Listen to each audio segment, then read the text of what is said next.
আসসালামু আলাইকুম। Hello guys, সকলে কেমন আছেন? আশা করি ভালো আছেন। আপনাদের মাঝে আরেকটি ভিডিও নিয়ে হাজির হয়ে গেলাম। তা ভিডিওতে দেখতেই পাচ্ছেন আজকে কিভাবে দেখাবো ইলিশ ভাপা রান্না করতে হয়। প্রথমে একটা পাত্রে দিয়ে নিব ইলিশগুলো ভালো করে কেটে ধুয়ে একটা পাত্রে নিয়ে নিব। নিয়ে পরিমাণ মতন হলুদ গুঁড়ো, মরিচ গুঁড়ো 1.5 চামচ ব্যবহার করেছি। পরিমাণ মতন সরিষার তেল, সয়াবিন তেল দুটোই ব্যবহার। তারপরে ভালো করে মাখিয়ে নিতে হবে। মাখিয়ে নিয়ে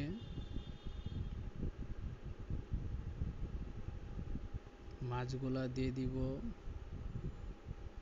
সুন্দর করে সাজিয়ে নিব মাছগুলা।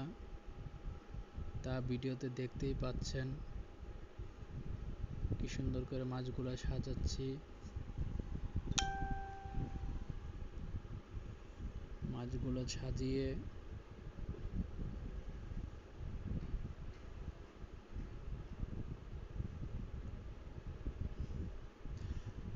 এই ভিডিওটা দেখে খুশি হলে আমার এই ভিডিওটা লাইক, কমেন্ট, শেয়ার করবেন আর আমার চ্যানেলটা সাবস্ক্রাইব করবেন।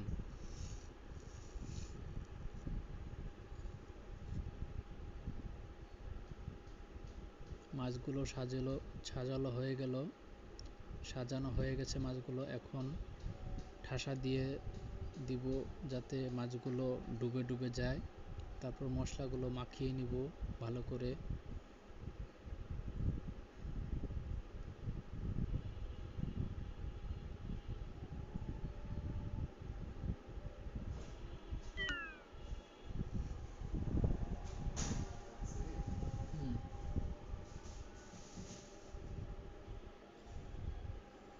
তারপর পরিমাণ মতো পানি দিয়ে দিব।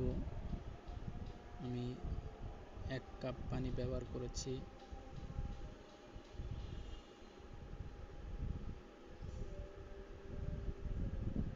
তারপর চুলায় বসাই দিব মিডিয়াম আছে। তারপর ঢেকে দিব।